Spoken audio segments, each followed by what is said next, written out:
Good afternoon. Welcome to this Licensing and General Purposes Committee on Wednesday, the 19th of October 2022. Right, on the agenda we have any apologies for absence? Yes, Chair, and apologies from Councillors Mike Murphy, Anthony Betty, Julie Kay, Liz Perry, Julie Courtner and Alex Glassford. After committee then. Lovely, thank you. I need to confirm the minutes of meetings held on the 14th of July 2022. Wasn't there one on the 21? It's a printing error, is that? I'll just check, Chairman. I think there was. I think one was 2021 and the other is 2022. Yeah, the minutes of 14th of July 2021 and 13th of July 2022. Okay, is everyone happy with those? Yeah. Yes, Thank great. you, Chair. Thank you. Item number 3, any urgent business? None. Don't believe we have any. Item number 4, public speaking time. I don't think anyone's registered to speak, so that's fine. Item number 5, any declarations of interest? No. No, super. Okay, item number 6, charity street collection policy. To consider whether the council's charity street collection policy requires amending. Mr. Baller is here to present. Would you like to go ahead? Thank you. Thank you, Chair.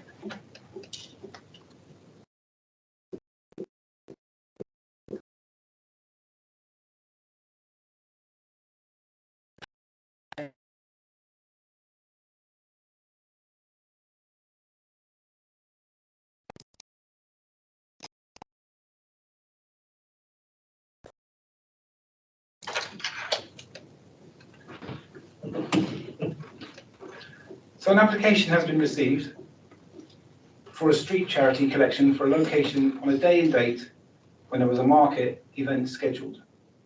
The application was rejected as is conflicted with policy article number 9, which states collections will not normally be authorised for market days in the town village requested. So the recommendations for the panel is invited to consider the report, considering the concerns highlighted from the applicant, and then decide whether to either remove clause 9 or let it stand. For the background, street collections are governed by section 5 of the Police Factories Miscellaneous Provisions Act 1916.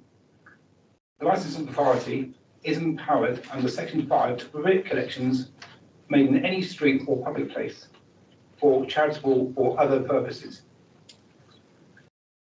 And the policy is attached to Appendix A. The Home Office Charitable Collections Transitional Powers Order 1974 sets out the model street collection regulations or standards which have been adopted by the licensing authority. And they're shown at Appendix B.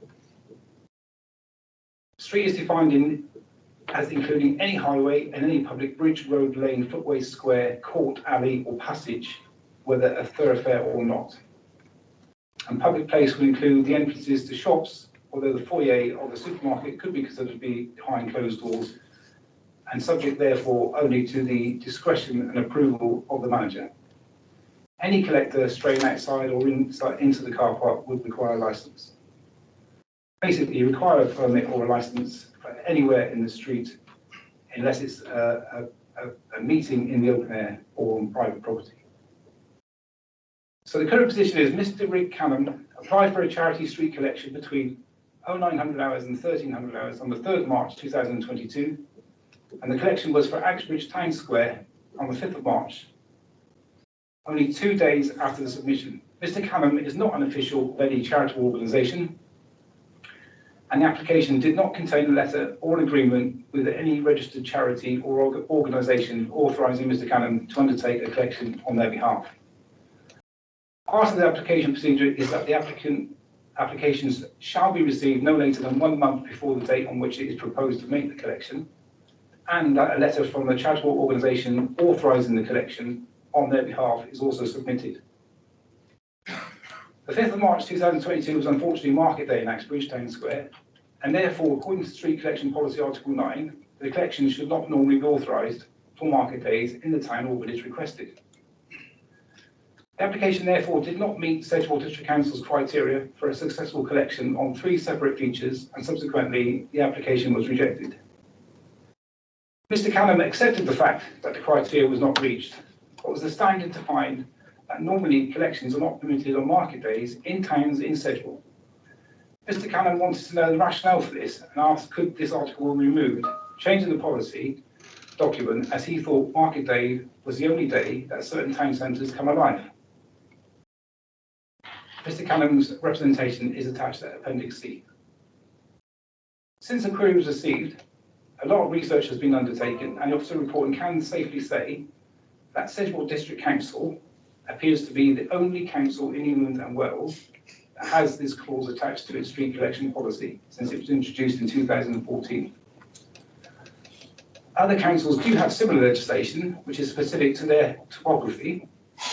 For example, East Devon Council have a clause that states Exmouth Town Centre will prohibit collections along the seafront. Winchester City Council states street collections permits will not issue during the month of December in Winchester City Centre. And finally, Wickham District Council only allowed collections to take place on Tuesdays, Fridays and Saturdays.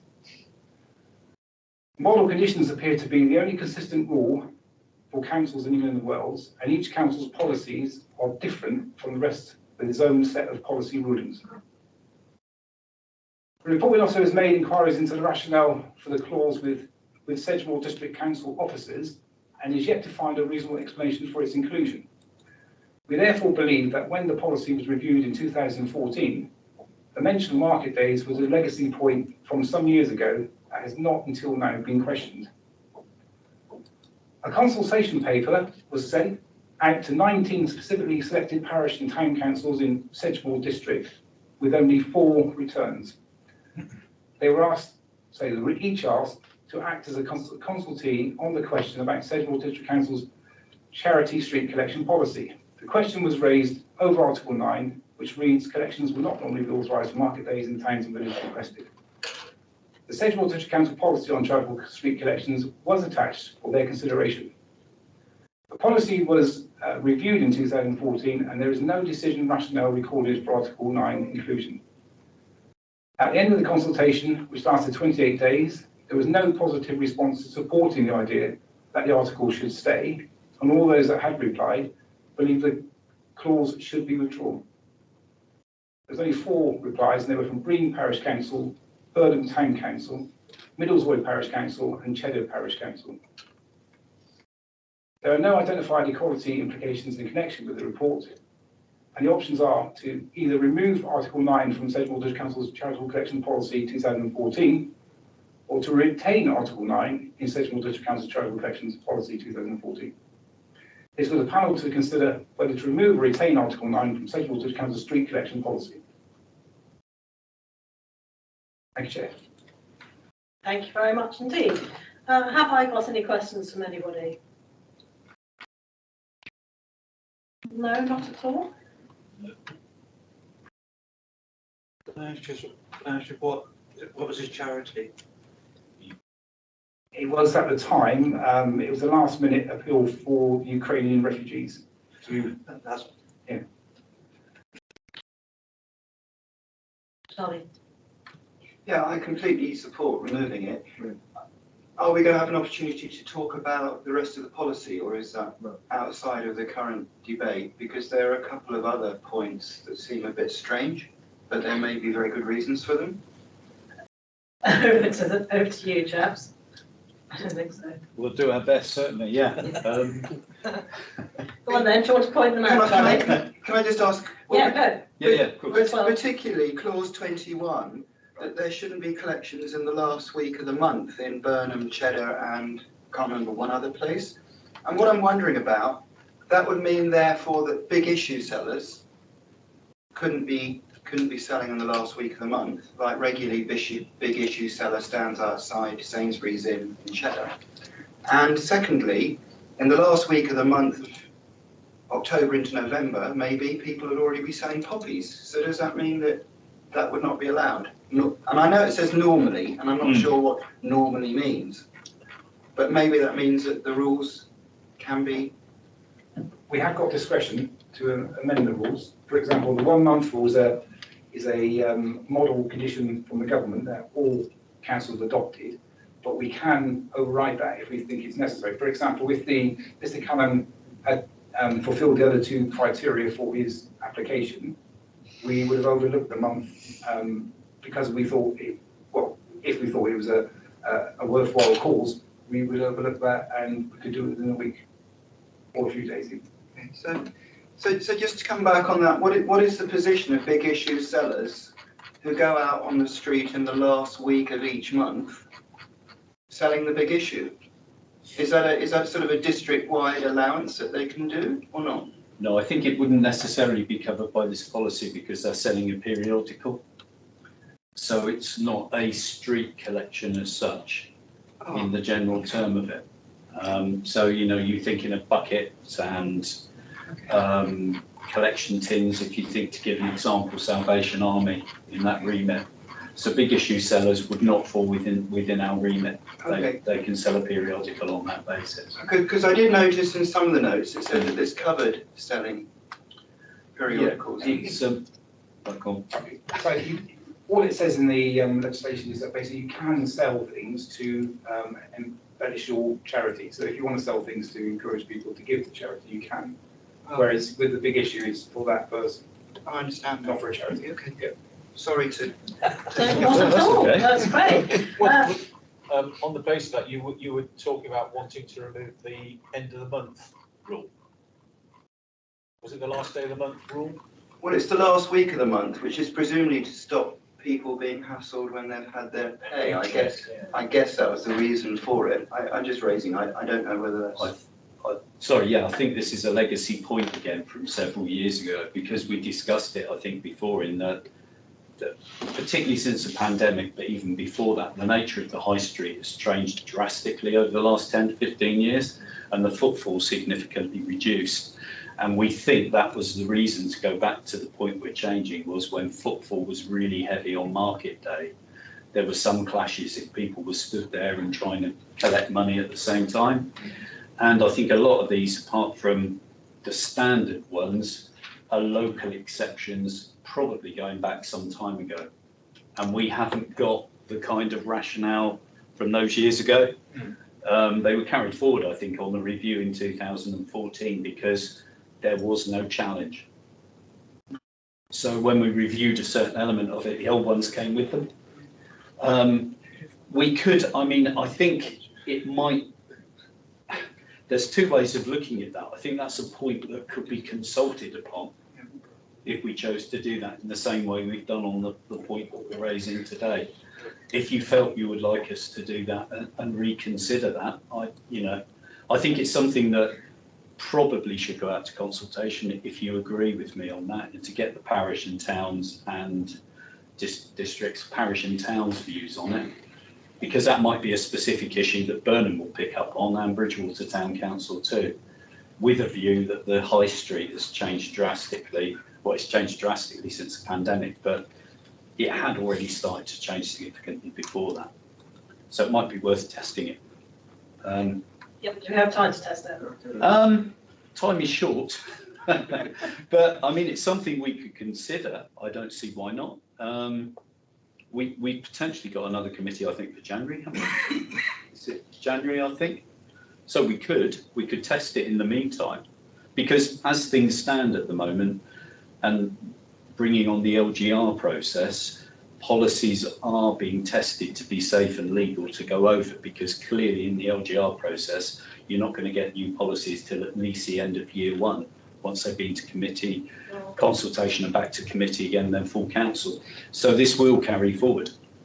So that's worth bearing in mind. It's not going to stop at the end of March, at least for a period of time this will be in. So yeah, if you'd like us to do that, yeah. we can go out. Are you all in agreement on that one? Yeah. Yeah, okay, right, there you are, give you a bit more work. Yeah, oh yeah, well. Okay, so with this, have I got a recommendation from anybody? Will?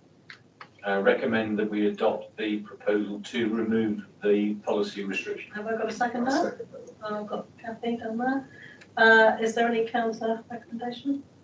No? Okay, all those in favour? Okay. I'm here for all of that. Oh, okay, wasn't here for all of it.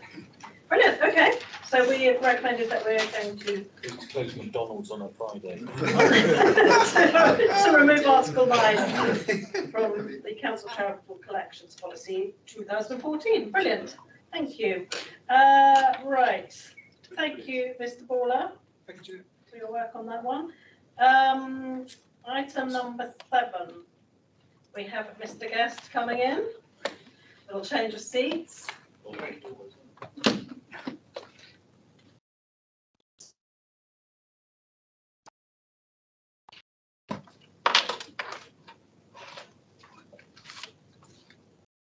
And this one is item number 6. Oh no, item number 7, taxi licensing policy and conditions. We're going to review the current taxi licensing policy and conditions and consider appropriate amendments taking into account the upcoming unitary council changes. What has been attached. Over to you. Okay, thank you. The purpose of today's report is making some amendments to the taxi policy, considering the upcoming unitary authority changes. Over the last few months, licensing staff from the Somerset districts have got together regarding comparisons of taxi policies. In some aspects of the policies were widely different, and because of this, it is likely that from April 2023, when the new Somerset authority comes into being, we may still run our existing policies for around 12 months as a transition period. In effect, an old district council zone system within the county. As there's simply not enough time to get all the policies aligned. No doubt there'll be winners and losers under this new policy, both financially and otherwise. In the short term, however, to smooth the transition to when one county-wide policy does come into place, districts have been looking at areas where they stand out compared to their Somerset neighbours. We consider most of the items today are quick wins at minimal cost or disruption to the trade, and in most cases we consider to their advantage as well. Today's items broadly revolve around areas where Sedgemoor are out of limb compared to the other Somerset districts. I started working in licensing in 2014, and many of these policy items date before my time here. So in some cases, I may not be able to give you a definitive reason as to why they form part of the policy in the first place. If I refer members to Appendix A, first of all, on the subject of trailers, in national taxi legislation, trailers are permitted on vehicles. In relation to our Somerset neighbours, all of their policies allow trailers. We're therefore the standout authority in the county. Trailers were not permitted pre my time in licensing, so therefore to bring us into line, I therefore recommend the revision to Appendix A, where we have the existing entry regarding trailers and the proposed revision underneath. Any questions? No? All right. You want to just vote on them as we go? Yes, okay, recommendation? Yeah, happy to move that. Yeah, second Anthony. All those in favour? Great, thank you. Okay, if we move to Appendix B, which is one exterior licence plate. Again, in national taxi legislation, there is a requirement to display one plate only on the rear of the vehicle. Please be aware that this legislation does date back pre the horse and cart, so hopefully that will explain the reasoning for it. Our Somerset neighbours only require one exterior plate on the vehicle. Again, we're the standout authority, and the requirement for 2 plates in Sedgemoor is pre my time in licensing, but it's my understanding that the initial reason related to increased public safety standards to make it clearer to the public that the vehicle was a taxi. Therefore, with unitary in mind and to bring us into line, I recommend the revision in Appendix B with the existing entry and the proposed entry underneath. I think it seems to be that we're standing alone on quite a few things, aren't we? I don't get up to date. Lovely. Any questions? No? Anyone got a recommendation? Proposal? Lovely. Thank you. And seconded by Barry. All those in favour?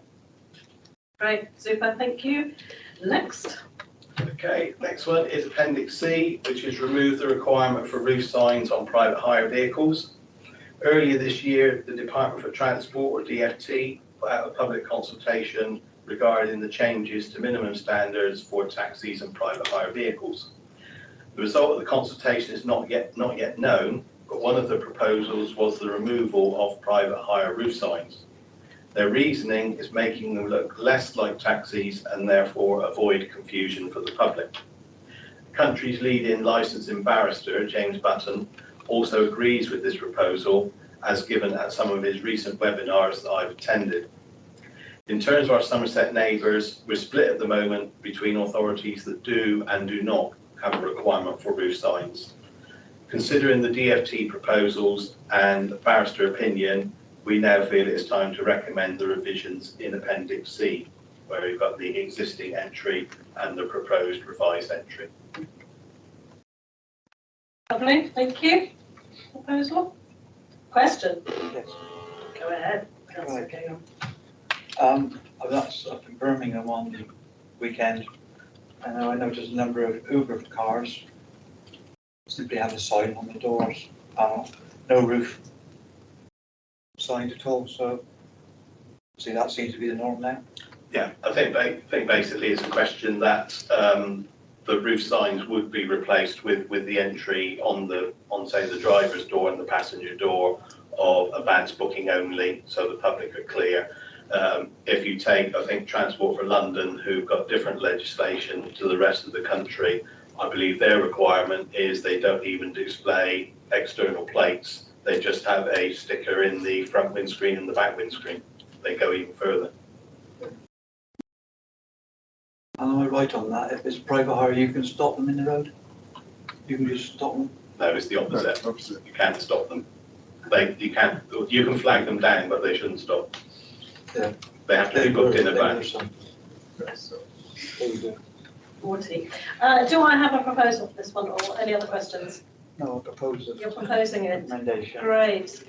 Councillor King, you're proposing seconder? Lovely, Kathy? All those in favour? Great, that's everyone, thank you. Right, Appendix D, thank you all. Appendix D is a reduction of 9 motoring conviction points down to 7. In 2017, the 9 motoring convictions points was actually brought into the policy by myself of referring drivers to panel when they reached that threshold, as in effect they were now one offence away from a driving ban. The following year, the Institute of Licensing brought out a comprehensive best practice guide on how to deal with both criminal and motoring convictions, which we adopted within our policy. It did cause conflict with our policy on this matter, as they proposed 7 points instead of 9. In 2020, the DFT brought out their own best practice guide regarding taxi drivers, for which it is fair to say is almost a copy and paste in chunks of the IOL guide from 2018. The DFT version, however, omitted to make any references to motoring convictions, just criminal ones. We adopted the DFT document as a further appendix, as it was sprung on us during the middle of COVID. On a more detailed inspection of both documents, I recommend removal of the IOL 2018 Best Practice Guide as an appendix, retain the 2020 DFT guide, and extract the motoring conviction sections from the IOL guide and put it into our policy directly, which comes into the proposed alterations in Appendix D. This removes some 20 plus pages from our policy. In terms of our neighbours, others use the 7-point option, but in one area, specifically Mendip, the threshold remains at 6 points, so Sedgemoor were the highest. I therefore also recommend reducing the threshold to 7 points. My understanding of the way the section is written by the IOL is that new applicants with 7 points are automatically refused a licence, but existing drivers, once they reach 7 points, then it is a panel decision as to if any action is required. To add some perspective for you, we have 150 licensed drivers at present, and none of them have more than 6 points. So I propose the Appendix D proposed version, and you have the existing version of the entry in the policy as well. Lovely. Questions? Councillor Kingham? But right, the points are allocated as to what the offence, or is there a set code of how they get the points? Yes, each time a motor offence will have a different coding, which can be researched on the Gov website. The most common one that we have for drivers are the 3 points. Very often it's, say, doing 36 in a 30, something like that. They're generally low level. If you've got things such as insurance related offences, driving without insurance, there may be 5 points or 6 points. Obviously with things like speeding on the motorways at a higher level of speed, again, we're talking 5 or 6 points. But there are way too many different classifications to mention here, and I can't remember half of them anyway. But there are more than you can probably think of, let's put it that way. There seems to be one for every possible occasion that I know of. Councillor Human? While we're on the subject of points and penalties, I'm a member of the Mark Speedwatch team. Very occasionally we do get normally private hire taxis that exceed the 36 permitted limit that we give them from our speed gun operations.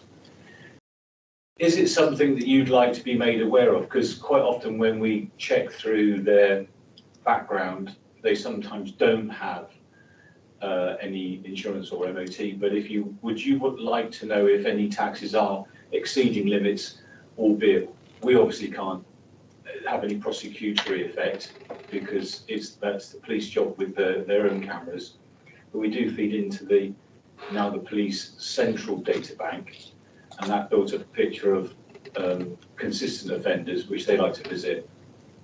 Or is it meaningless to you? I don't see why not. I think it's quite a good idea to have that come in, if that's helpful. Yeah, we welcome that. In terms of the driver themselves, and also remember in line with the policy, it's not the points they get that are the offence, it's the failing to notify us of the points. Right. So they could quite easily rack up 6 points on, say, 2-3 point offences, something like that. And as long as they've notified us within the 5 working days, that's not an issue. We're not to be judge and jury because they've already had their punishment with the points, which has probably affected their insurance. So we're not the further judge and jury that way. As I said, with regard to us saying the threshold is 7, that's where we feel you're now hitting the trigger point of whether the driver is, to use the term, safe and suitable to be the taxi driver, or fit and proper, which is probably the older term as well. So that's why we brought it in. But yes, by all means, we welcome anything you've got to that effect if you want to feed that in for us. In terms of where we would progress with it, I'm not sure where we could go. Bear in mind, of course, that the issue from our policy is the motoring conviction. If you've just got something where they were observed doing over a certain speed, we can at least probably have a discussion with them and just remind them of their responsibilities, even if it's just like an entry-level discussion, something like that. That would be extremely helpful, Yeah. because at least it would raise awareness with them that they are being watched, Yeah. and that it does matter. Thank you.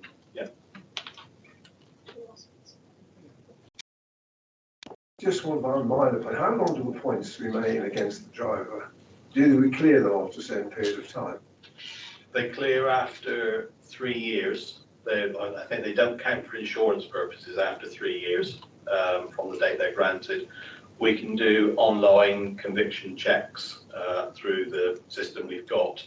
And if someone, for example, did have a motoring conviction from 3.5 years ago, we can still see it on their system. So it formally drops off out of sight of us after 4 years. But in terms of how it affects the individual, in terms of, say, impacting on their insurance, they're not counted as valid offences after 3 years. Thank you. Any other questions on this one? That's good. Okay, any proposal? But do the recommendations. Lovely, great. All those in favour? Cool, brilliant, thank you very much. Item number E, thank you. Okay, Appendix E, 3-year driver licenses from point of application. The current policy is that all driver's licenses expire on the 30th of November every 3rd year, irrespective of when you apply for that license. This creates a cliff edge in effect for both the drivers in terms of the expiry dates and licensing staff in terms of administration and processing. Also, those applying later in the 3-year cycle are getting less value for money as the license is not prorated in terms of cost. This process has been in place since before my time, and again, I have no insight as to why this has been happening. I have asked some more longer serving members of the trade if they know, but they are unsure as well. Other taxi licenses we issue, namely vehicles and operators, are valid for 1 year and 5 years respectively, and both are valid for that length of time from the point of application. So it makes sense to bring the driver's applications into line. There is no clear guidance in legislation as to whether they should all expire on the same date, only that they are issued for a maximum of 3 years. It appears to be at authority discretion. Some of our neighbours also have a cliff edge dates as we do, but some operate the new proposal. Considering consistency with our other taxi licences and giving the trade full value for money, we recommend changes as listed in Appendix E. However, since the report was written, we have done a bit of further work with regard to the other councils or neighbouring authorities, and it has come to light that some councils at their discretion can offer a licence for less than 3 years if they deem it appropriate. So therefore, in addition to the proposals that we have, we would like to add an extra line which said, words to the effect of, licences may, however, be considered for a period of less than 3 years in appropriate circumstances. Seems sensible. Any questions? No? Okay, proposal? Where proposer, seconder? Thank you. Appendix number F is next. Oh no, I didn't vote, sorry, all those in favour. Keep united. Nearly. Thank you. Getting very blasé. Because I said it because we're flying through it. We got too fast for you. No, yeah. Appendix F, thank you very much. Appendix F is to bring retired plates back into circulation. Back in 2018, the retirement of surrendered Hackney plates number 58 was put into our taxi policy. This was partly because we were getting endless inquiries about when such plates would become available, or to the extent of can I go on a waiting list, etc. The fact remained that these were valued so highly by the trade, they never came back into circulation. As we didn't have contact details for all drivers at that time, and by contact details I'm referring to phone numbers and emails, it was felt the fairest way to deal with this would be to retire such plates. At the time we put that into policy, no one could have foreseen COVID arriving some 18 months later. During COVID, several local taxi businesses ceased trading.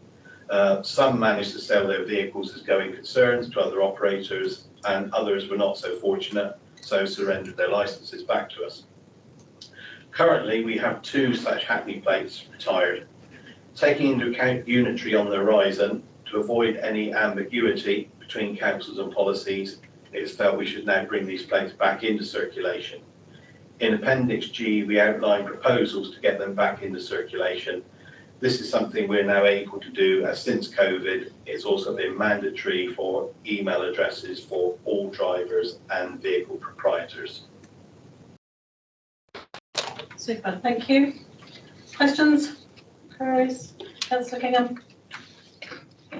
Surely the plates should be returned to this authority, because obviously the plates are council property, or are they the taxi driver's property? Sorry, I'm not sure what you mean by that. Well, when they give a plate, or the plates belong to the council? When the plates expire, the drivers get the option to either renew them or surrender them at the end of the 12 months. In the two cases I'm talking about, these were businesses that just were struggling during COVID, so they had no choice. They just surrendered their plates back to the council. And in line with the policy, we retired them. So as they are specifically for, or to give the option of having a saloon vehicle on the road, in line with the policy, because they were retired, we could not offer them to anyone else who may have had a saloon vehicle they wanted to put on. So that's the reason here. But yes, once plates are expired, even if a driver does renew, they should return the expired plates back to the council. Does that help with your question? Yeah, because the plates have the registration number of the vehicle on, as well as a number. Yes, they come back to us. Our supplier that provides all the kit for us, they have a recycling setup. So that once every quarter or so, they come back and collect any expired plates we've got. So they're not just like thrown in a skip, so that anyone can take them and stick them on their car and look at and pose as a taxi. Because quite frankly, probably whoever reads the details on there, probably no one, unless you're right up behind them in a queue of traffic. Any other questions? So really then if they retired, they should come back to the council to be dealt with. Yes, they're requested to come back. Not everyone does, but quite a lot do. There is one point I've put on there. I did put on in the bullet points in Appendix G, it did say that the vehicle must meet taxi policy requirements and must be a vehicle that has never been licensed by this authority before. Yesterday, I had 2 queries that were virtually identical from 2 drivers asking, could that possibly be amended to say that if the vehicle is currently a licensed private hire saloon, whether that could possibly be transferred if they were a successful applicant.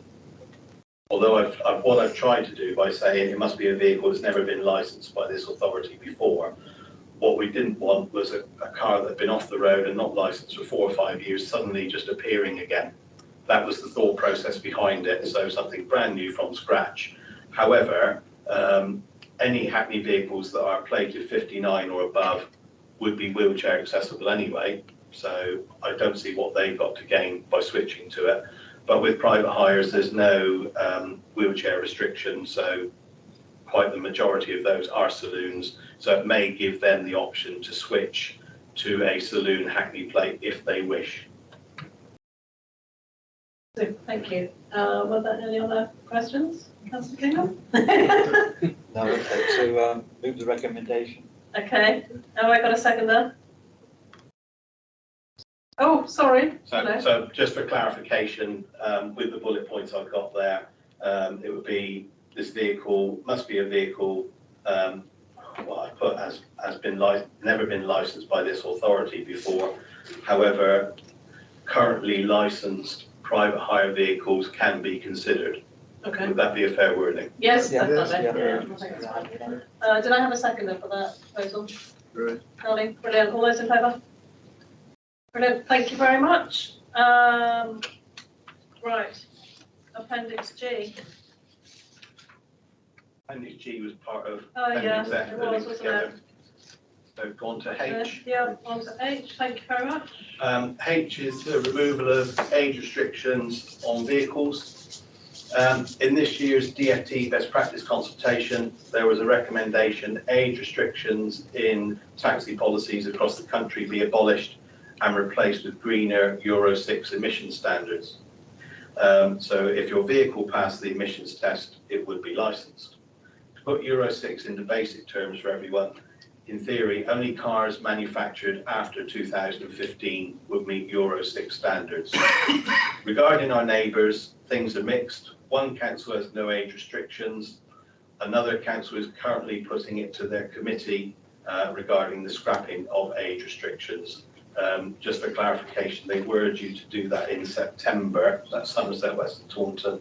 However, that fell on the day of the Queen's funeral, so that has now been moved to a December date for them to consider. It's not our intent to request Euro 6 standards yet, as none of the Somerset councils currently do.